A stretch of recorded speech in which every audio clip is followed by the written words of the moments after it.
भाई आपने रामायण देखी है? जी रामायण देखी है, जो रामानंद सागर ने दिखाई है हमें जो टीवी पे, बस वही देखी है हमने। इसके अलावा इसके अलावा हमने और नहीं देखी है। तुमने कोई और? भाई इसके अलावा भी ना हिंदी में, खाल सिर्फ हिंदी में 6 भाषाओं में लिखी गई है। 6 नहीं है, वो 11 भाषाएं हैं हिंदी हिंदी में में। 11 भाषा है। हाँ भाई मुझे तो इसके 6 का अलावा पता था। इसके अलावा तमिल, तेलुगु, इन दोनों भाषाओं में 12-12 प्रकार की रामायण है। अच्छा, हाँ जी। 12-12 प्रकार की। हाँ यार जी। ये चीज़ तो मुझे पता ही नहीं थी आज तक। हमको सिर्फ वाल्मीकि जी द्वारा लिखी गई रामायण के बारे में बताया गया था, जिसको रामानंद सागर ने प्रसारित किया था DD1 पर। हाँ वो वाली तो वही यार हमने बचपन देखी में है। बहुत देखी है, अभी तक देखता हूँ मैं। इसके अलावा पता है सबसे पहली रामायण का नाम क्या था? नहीं भाई वो ये तो हमने नहीं देखी पता। ही है। उसका नाम था आदि काव्य। आदि काव्य। वो किसने लिखी थी भाई? वो भी राम वाल्मीकि जी ने लिखी थी, लेकिन इनका जिस तरीके से आगे परसेंट होता गया ना, इनका नाम चेंज होता गया। आदि काव्य से रामायण हुआ, रामचरितमानस हुआ, अद्भुत रामायण हुआ, इस तरीके से इनका नाम आगे जाके चेंज होता गया। अच्छा, और आपको पता है इंडिया के अलावा भी अदर कंट्री हैं जिनमें रामायण मानी जाती है या पूजी जाती है। भाई एक कंट्री के बारे में मुझे पता है, और वो है इंडोनेशिया। इंडोनेशिया वहाँ की पे श्री राम इस्लामिक, जी को भगवान की तरह पूजा जाता है। नेपाल हो गया, चीन हो गया, थाईलैंड भी हो गया, श्रीलंका। श्रीलंका में पूजा जाता है जहाँ तक है मुझे, लेकिन वो रावण का घर भी माना जाता है, लेकिन वहाँ के लोग उसे मिथ्या मानते हैं। एक तरीके से देखा जाए तो रिसर्च के अनुसार मतलब मिथ्या माना जाता है उसे। तो वहाँ रामायण नहीं चलती है? रामायण नहीं चलती वहाँ पर। सीता जी नेपाल में पैदा हुई थी? हाँ, लेकिन वो महाभारत से पहले का जो भारत था वो था अखंड भारत। इसमें नेपाल भी इंडिया के अंदर था, पाकिस्तान भी, बांग्लादेश भी। ये जिस हिसाब से बॉर्डर तय हुए ना, तो नेपाल चला गया, मतलब जनकपुरी जहाँ पर सीता जी पैदा हुई थी वो चला गया नेपाल के अंदर। और आज भी उस जगह को एक पवित्र स्थान माना जाता है जहाँ पर सीता जी मतलब धरती में से उत्पन्न हुई थी ना। कहा जाता है सीता जी धरती पुत्री थी। हाँ। वहाँ पर सीता जी का मंदिर है। और जब आदि पुरुष आई थी, वो नेपाल वालों ने बिल्कुल बैन कर दी थी। ऐसा क्यों भाई? क्योंकि सीता जी को हमने एक देवी की तरह देखा है। जी जी बिल्कुल। और उसमें जो सीता जी को दिखाया गया था ना, मतलब समझ रहे हो आप हाँ, किस समझ हिसाब रहा से? हूँ। तो इस वजह से नेपाल में आदि पुरुष को बिल्कुल बैन कर दिया गया था। अच्छा, कई लोग कहते हैं कि वो रावण की भी बेटी थी। हाँ, कई लोग कहते हैं। ये इसका एक उदाहरण भी लिखा गया है अद्भुत रामायण में। अच्छा, अद्भुत रामायण लिखी। अच्छा, उस रामायण के बारे में बात कर रहे हो जो संगदास जैन ने लिखी थी? हाँ हाँ हाँ, उसी रामायण के बारे में बात कर रहा हूँ। अच्छा वो वाली। यार उसमें तो माता सीता को रावण की पुत्री बताया गया है। बिल्कुल बताया गया है। ऐसा कैसे? वो कहानी अलग है। हालांकि जो वाल्मीकि जी द्वारा लिखी गई है उस रामायण के अंदर सीता जी को धरती पुत्री बताया गया है। हाँ उसमें तो धरती पुत्री। लेकिन उस अद्भुत रामायण के अंदर बताया गया है कि सीता जी रावण की पुत्री थी। तो जब पुत्री थी रावण की, तो उन्होंने क्यों उन्हें अपहरण किया उनका? क्योंकि रावण सीता जी के जन्म से पहले एक भविष्यवाणी हुई थी। अच्छा, वो भविष्यवाणी कौन सी है भाई? हमें तो आज तक नहीं पता। जिसके अनुसार सीता जी रावण के पूर्ण वंश का कारण बनेंगी। अच्छा,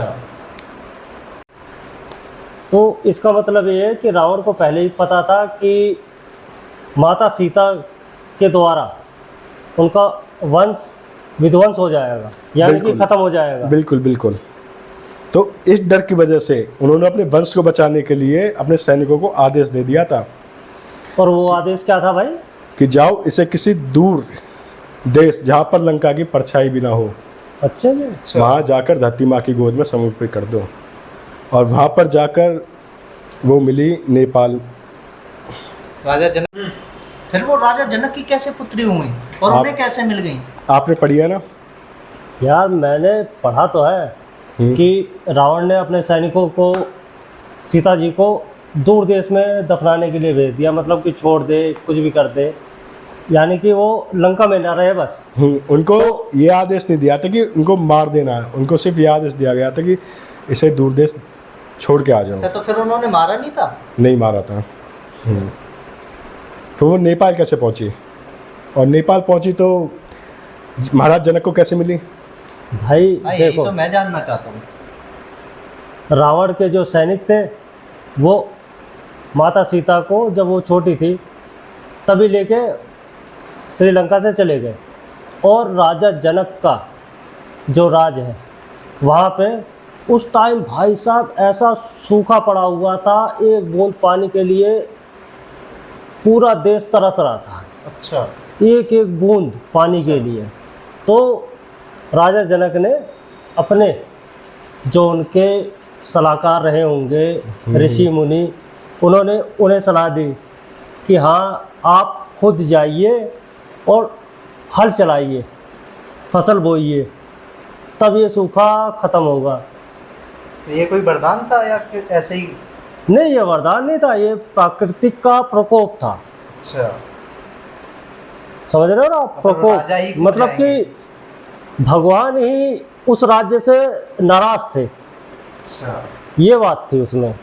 तो जब वो गए हल चलाने के लिए, तो खेत जोतते टाइम उनके हल से एक बड़ा सा बक्सा कुछ भी कह लो, मटका? वो नहीं, मटका नहीं था मटका भाई, नहीं वो था। बॉक्स था, बॉक्स। अच्छा, हाँ, पेटी बॉक्स कुछ भी कह लो, वो था। जब वो टकराया तो उसे फिर सैनिकों ने खोद के निकाला, तो उसमें से ना माता सीता निकली थी। अच्छा, जब भी उन्हें धरती पुत्र कहा जाता है, पुत्री। धरती पुत्री।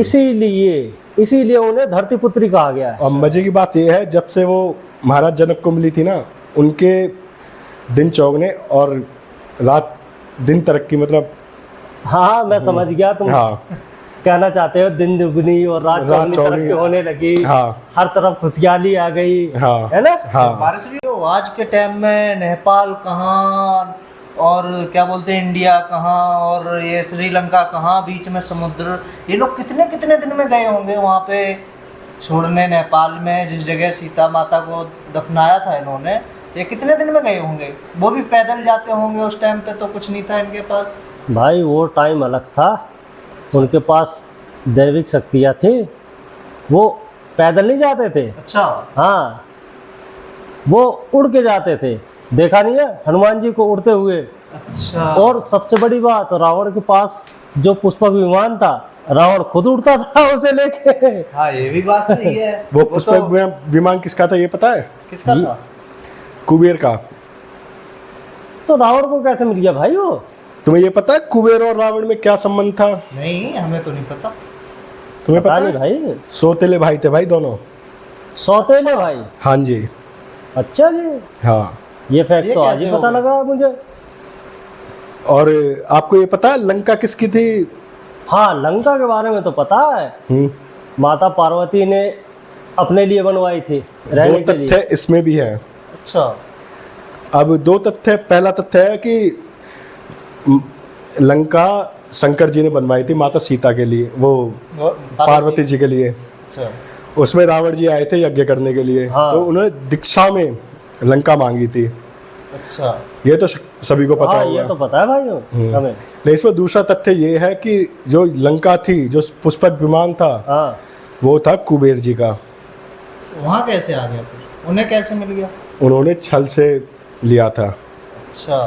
पहले उन्होंने लंका ली, छल से पुष्पक विमान लिया, फिर उनकी जो प्रजा थी उनको निकाल के फिर अपना राक्षस कुल आगे बढ़ाया।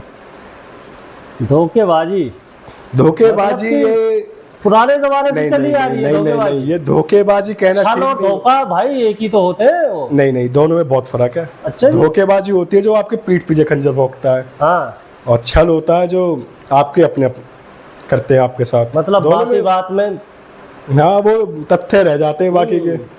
अब ये तो ना तो आपको पता है ना मुझे पता है कि असलियत क्या थी।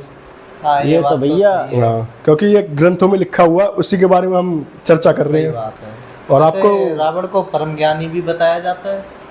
उसको शायद इतना ज्ञान था जितना जो आज की डेट है, जिस युग में हम रहते हैं, कलयुग में, किसी के पास नहीं होगा।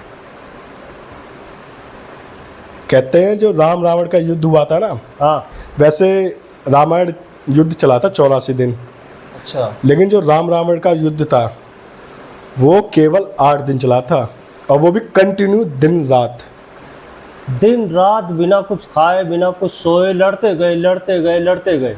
उसके ऊपर ये था ना कि राम जी एक तीर मारते थे उनके सिर पर, रावण जी के, जी। उनका सिर कटता था, उसकी जगह पे दूसरा सिर आ जाता था। ये तो यार शंकर भगवान ने ही वरदान दिया था उन्हें दशानन होने का। दशानंद होने का। हाँ जब भी उन्हें दशानंद कहा जाता है। हाँ। और रावण का असली नाम पता है क्या है? नहीं, आपको भाई पता है? मुझे नहीं पता यार।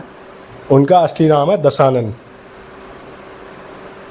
दशानंद। रावण कैसे कहते हैं फिर उन्हें?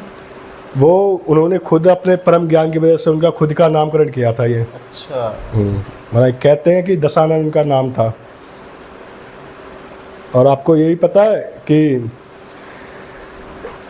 क्या राम जी कितने भाई बहन थे? राम यार जी सबको चार पता है भाई, राम जी 4 भाई थे। गलत भाई। क्यों? जो पहली रामायण है आदि काव्य, अच्छा उसके अनुसार राम जी की एक बड़ी बहन भी थी। अच्छा जी, ये तो हमें कभी बताया ही नहीं गया, ना रामानंद सागर DD1 पे यार में नहीं क्योंकि बताया गया। बचपन से आज तक रामायण देखते आए हैं, उसमें तो कभी नाम तक नहीं लिया गया उनकी बहन का। और आज अचानक से कैसे? तो उनकी बहन का नाम क्या था? शांता। अच्छा, हम्म। फिर वो गई कहाँ? उनका जो जीवन काल था वो 2.5 से 3 महीने तक का ही था। यहाँ तक कि राम जी ने भी उनको नहीं देखा था, उनसे पहले उनकी मृत्यु हो गई थी नवजात शिशु के रूप में। बहुत अल्पायु थी उनके हैं? फिर उनको ये- बताया क्यों नहीं गया उनका कोई? भाई मैं पहले भी कह चुका हूँ, अब भी कह रहा हूँ, मतलब जिस हिसाब से ग्रंथ नीचे आते गए हैं बहुत सारी चीज़ें छिपती चली गई। मतलब कि ये हो गया कि जैसे जैसे ग्रंथ आगे बढ़ते गए उसमें काट छाट ये वो होता चला गया। बिल्कुल। अब जैसे कि एक बात है, मैं आपको एक बात बताऊं। कौन सी? अब मान लो कि हम्म, इसकी शादी होने वाली है, ठीक है, मान लिया मैंने, शादी होने वाली इसकी। सुंदर सुशील लड़की के साथ। ठीक है, अब ये बात आप बताओगे अपने दोस्त को। बिल्कुल भाई, किसी की भी शादी होगी वो अपने हाँ। दोस्तों को अब वो बताएगा। जहाँ तक जाते जाते नीचे जाते जाते ना एक ऐसे बंदे के पास आके ठहरती है जो इससे जलता होगा। अरे जलने वाले तो जलने बहुत वाले है। तो- जलने वाले बहुत होते हैं। सही हर बात है। टाइम में। अब वो बंदे ना उस बात को वहां पर आके बोल देंगे कि भाई लड़की एक नंबर की बदजलन है, इस टाइप से। तो काट छाट होती रहती है, वेदों में भी हुई है। मतलब इसी हिसाब से धीरे धीरे धीरे धीरे काव्य छोटे होते गए। और इससे आगे अगर आपको जानकारी चाहिए तो प्लीज़ कमेंट में करके बताएं कि ये जानकारी आपको कैसी लगी, और पार्ट 2 हम इसका बहुत जल्द लेकर आएंगे। अगर आपको पसंद आई है तो लाइक कमेंट शेयर करना ना भूलें, और इसका हम पार्ट 2 जल्दी ला रहे हैं। लाइक कमेंट के लिए तो तुमने कह दिया, और चैनल को सब्सक्राइब कौन करवाएगा? ओ भाई ये तो भूल ही गए यार। भाइयों अब वीडियो पसंद आई हो तो लाइक करें, कमेंट करें और शेयर करें, और कोई गलती हुई हो तो अपना छोटा भाई समझ के माफ़ करें। धन्यवाद। भाई और सब करेंगे, सबको अच्छी लगी होगी, सबको समझेंगे, करेंगे, शेयर भी करेंगे, लाइक भी करेंगे, और चैनल को सब्सक्राइब भी करेंगे। अगर आप चाहते हैं कि इसका नेक्स्ट पार्ट जल्दी आए तो उसके लिए हमें कमेंट करें। हाँ, थैंक यू दोस्तों।